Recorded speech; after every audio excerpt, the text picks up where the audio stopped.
Mahallamizni yashil hududga aylantiraylik. Avjasay mahallasi nuroniylarning mahalla aholisiga murojaati. Qadrli mahalladoshlar, dono xalqimizda obodlik ko'ngildan boshlanadi degan naql bor. Bu xislat asrlar osha yashab yurtdoshlarimizning qon-qoniga singib ketgan. Chunki poklik, ozodlik, tozalik bor joyda fayz baraka, ishdan unum, aholi kayfiyatiga ko'tarinkilik bo'ladi. Obodlik esa shubhasiz xonadondan o'zingiz yashaydigan ko'chadan va mahalladan boshlanadi. Hurmatli prezidentimiz tashabbusi bilan bir necha yil avval yurtimiz bo'ylab yashil makon loyihasi boshlangan naqadar to'g'ri va oqilona ish bo'lganini hayotning o'zi ko'rsatmoqda. Shu nuqtai nazardan mahallamizning bunyodkorlik va obodlik maskaniga aylantirishda mahallamizning barcha aholisi yoki bir yoqadan bosh chiqarib faollik ko'rsatish insoniy burchimizdir. Aziz yurtdoshlar, dono xalqimizda yashil bog' qoladi degan turmona hikmat bor.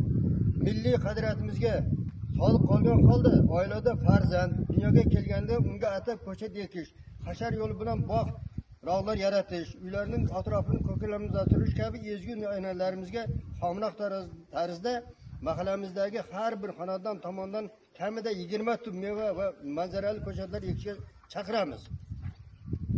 Natijada mahallamizda 406 ta xonadonda jami 8120 ta ko'chatga ekish ta'minlanadi. Shu bilan birga mahallamizda 5 ta ko'cha mavjud bo'lib, yashil makon umumiy loyihasi doirasida har bir ko'chani obod maskanga aylantirish va ko'kalamizlashtirish maqsadida mahalladoshlarimiz tomonidan har bir ko'chada va yo'l chetlariga 200 tadan manzarali va mevali daraxtlarni ko'chatini ekish faol ishtirok etishga chaqiramiz. Hurmatli mahalla faollari, ko'chaboshilar, mahallada ko'cha va guzarlarda bo'sh turgan daraxt ekilmagan joylar hali juda ko'p. Bugungi kunda asosiy vazifamiz bu joylarni bog' rog'larga aylantirish. Mahalla aholining hamjihatligi kuchaytirish, hududimizning yana obod bo'lishini ta'minlashdan iboratdir. Buning uchun hududimizda mahalliy bog'ni yaratishimiz, yashil hududni ko'paytirishimiz, shaxsiy namuna sifatida asosida o'z xonadonimiz va ko'chamizda obod qilishimiz, yashil makon umumiy loyihasiga o'z hissamizni qo'shishimiz zarur.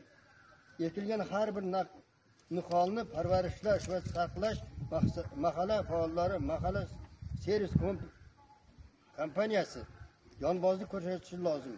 Buning uchun ekilgan har bir daraxtni o'z vaqtida sug'orib borishi mahalla yettiligi ko'chaboshi hamda xonadon egalari mas'ul sifatida biriktirish maqsadga muvofiqdir. Muhtaram mahalla nuroniylar, sizlarning hayotiy tajribangiz va tilaklaringiz xalqimiz uchun hamisha katta tayanch bo'lib kelmoqda. Shu ma'noda mahallamizda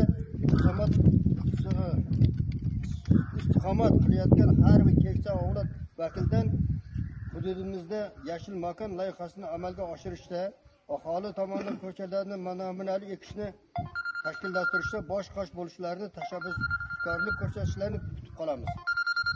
Sizlarning shaxsiy namunangiz, tajribangiz va pand nasihatlaringiz, tasvir va ko'rsatmalaringiz barchamiz uchun muhim hisoblanadi.